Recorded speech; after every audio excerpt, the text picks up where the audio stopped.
Welcome. Enjoy the journey.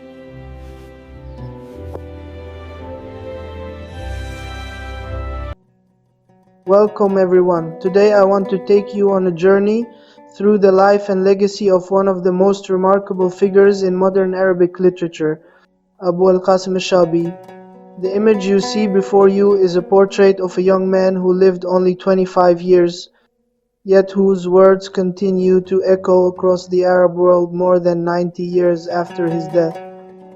The quote beneath his name, "If the people one day desire to live, destiny must surely respond," is not merely a poetic line, it is a manifesto. It is the essence of his entire philosophical vision. In the next few minutes, we will explore who this remarkable poet was, what he believed in, and why his words remain so profoundly relevant to us today.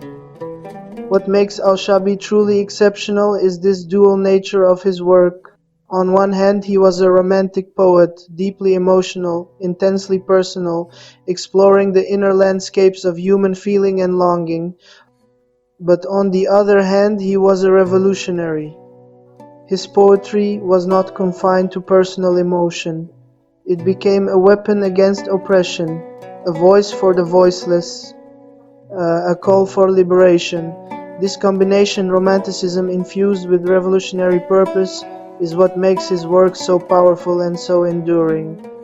He didn't just write beautiful verses, he wrote verses that could move people to action, that could inspire resistance, that could kindle hope in the darkest times. To understand al-Shabi, we must first understand where he came from. He was born in Tozeur, a city in southern Tunisia known for its oasis and desert beauty, a landscape that would profoundly influence his poetic imagination. His family was not ordinary. They were scholars, intellectuals, and jurists. His father was not just any judge. He was a man educated at Al-Azhar University in Cairo, one of the most prestigious Islamic institutions in the world. This meant that al-Shabi grew up in an environment saturated with intellectual discourse, religious learning, and a deep respect for knowledge and wisdom. But his education was not confined to the classroom. From his earliest years, al-Shabi developed a passionate love for nature.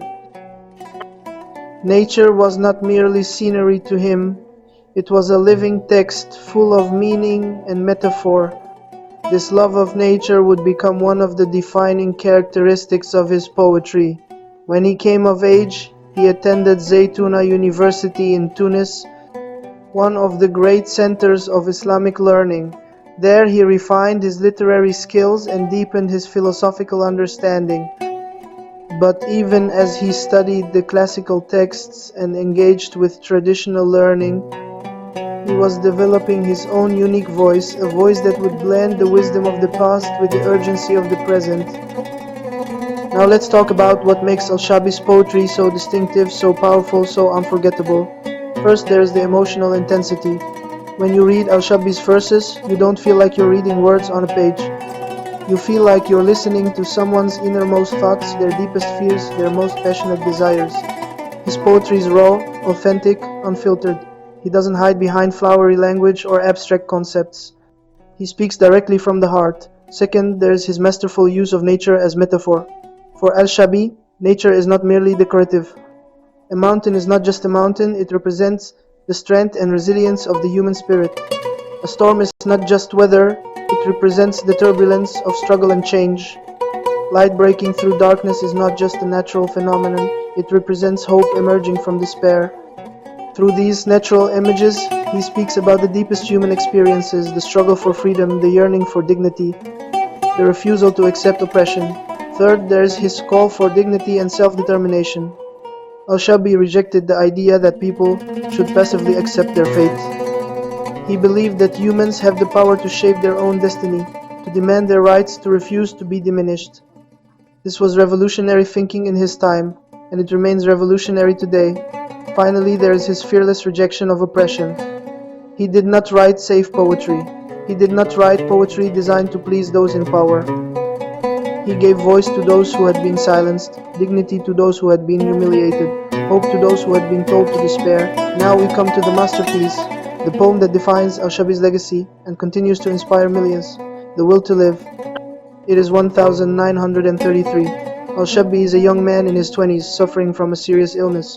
He knows his time is limited. And yet, in this moment of personal crisis, he writes one of the most powerful poems in the Arabic language. The opening lines are extraordinary. If the people one day desire to live, destiny must surely respond. And the night must surely vanish, and the chains must surely break. Think about what he's saying. He's not saying that freedom will be given to people. He's not saying that oppression will naturally disappear. He's saying that if people collectively, as a people, truly desire to live, truly desire freedom, then destiny itself must respond. The night of oppression must end. The chains of servitude must break. This is not passive hope, this is active will. This is the assertion that human determination can move mountains, can transform reality, can overcome any obstacle. And here's what's remarkable. This poem became so significant that when Tunisia gained independence and created its national anthem, they incorporated the final two verses of The Will to Live into it. Think about that. A poem written by a young man facing death became the voice of a nation asserting its freedom, but the impact didn't stop there. Fast forward to 2011 during the Arab Spring. When people across the Arab world were rising up against oppression, when they were facing down tanks and bullets and fear, what did they chant? They chanted the words of The Will to Live. They quoted Al-Shabi. His words, written nearly 80 years earlier, became the battle cry of a new generation of freedom fighters. This is the power of authentic, truthful art. When you speak from the deepest truth of your being, your words transcend time and geography. They speak to something universal in the human spirit. Beyond his poetry, Al-Shabi was a philosopher. He had a coherent vision of how the world should be, and he articulated this vision through his work. Al-Shabi rejected the idea that people are passive victims of circumstance. He believed that every person, every people possesses within themselves the power to shape their own future. This is not naive optimism. It's a recognition of human agency and potential. It says you are not powerless, you have the power to change your situation. You have the power to determine your own destiny. Second, freedom as a right, not a gift. This is crucial. Al-Shabi did not believe that freedom is something that rulers benevolently grant to their subjects. He believed that freedom is an inherent right, something that belongs to every human being simply by virtue of being human. This means that people don't need to ask permission to be free. They don't need to wait for a ruler to decide to liberate them. They have the right to seize their freedom, to defend it, to fight for it if necessary. Third, the danger of silence. Al-Shabi understood something that many people forget. Silence is not neutral. When you remain silent in the face of injustice, you are not being passive. You are actively strengthening the oppressor's hand. Silence is complicity. This is why Al-Shabi's poetry is so loud, so insistent, so impossible to ignore. He understood that in times of oppression, silence is a luxury that the oppressed cannot afford. Fourth, timeless relevance. And here's what's most remarkable. These ideas, articulated by a young Tunisian poet in the 1930 seconds, remain relevant today. In 2011, during the Arab Spring, people quoted Al-Shabi. In 2019, during the protests in Sudan and Algeria, people quoted Al-Shabi. Because his fundamental insights about human dignity, freedom, and the power of collective will are universal. There is something deeply poignant about Al-Shabi's story. Here was a young man of extraordinary talent, with so much more to say, so much more to give to the world. And yet, at the age of 25, he was taken by illness. Think about that for a moment. 25 years old. Most people at that age are just beginning their careers, just starting to make their mark on the world. Al-Shabi had already written some of the most important poetry in the Arabic language. We will never know what other masterpieces he might have created, what other revolutions his words might have inspired, what other generations might have been moved by his voice. But here's the thing, even in his death, there is a kind of tragic poetry. The young poet, burning with passion, consumed by illness, writing verses about the will to live even as his own body was failing him. This is the stuff of legend. It gives his work an added poignancy and added power. He was writing from the depths of struggle, from the face of mortality itself. After his death, his work was collected and published in a single volume called Aghani al-Hayat, Songs of Life. The title itself is significant. Despite his illness, despite his suffering, despite his early death, Al-Shabbi's poetry is fundamentally about life, the celebration of life, the struggle for life, the will to live. And this collection, published after his death, quickly established him as a literary giant. His words, which had been confined to a small circle during his lifetime, suddenly reached a much wider audience. They began to circulate, to be quoted, to inspire.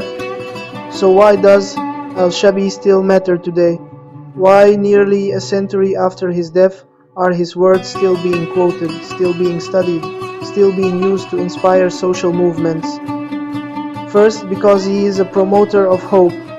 In a world that often seems dark, that often seems hopeless, Al-Shabbi's poetry insists on the possibility of a better future. It says, yes, things are difficult. Yes, you are facing oppression, injustice, suffering, but despair is not your destiny. Hope is possible, change is possible, a better world is possible. This message is desperately needed in every generation, in every time of crisis. Second, because he understood the true source of change. Al-Shabbi knew that real, lasting change doesn't come from external forces. It doesn't come from a benevolent leader, or a foreign power, or luck, or fate. It comes from within the people themselves, from their collective will, their determination, their refusal to accept injustice. This insight is more relevant today than ever. In a world of political cynicism and despair, Al-Shabbi reminds us that we have power, we have agency. We can change our world if we truly will it. In the Arab world, which is often divided by national boundaries, sectarian differences, and political conflicts, Al-Shabbi represents something that unites people across these divisions. He represents the shared dream of a better future. In this sense, he is not just a Tunisian poet, he is an Arab poet. He belongs to all of us. As we conclude, I want to leave you with this final thought. Abu al-Qasim al-Shabbi lived only 25 years. He was not a king or a general or a political leader. He was a poet, a young man with a pen and a vision, and yet his impact has been incalculable. His words have inspired revolutions. His ideas have shaped how millions of people think about freedom and dignity. The power of speaking from the deepest conviction of your being. When you speak truth, when you speak from your heart, when you speak for those who cannot speak for themselves, your words have the power to move mountains. Your words have the power to change the world. Al-Shabbi's final message to us is captured in this beautiful line. You must be seized by a passion for life itself. You must believe in the possibility of a better future. You must refuse to accept oppression, injustice, or despair as inevitable. You must embrace the will to live, not merely to exist, but to truly live, to flourish, to become fully human. This is Al-Shabbi's gift to us. This is his eternal message, and this is why nearly a century after his death, his voice continues to echo across the Arab world and beyond, inspiring each new generation to believe in the power of the human will, the possibility of freedom, and the unbreakable spirit of those who refuse to surrender. Thank you. Thank you for listening. The words live on.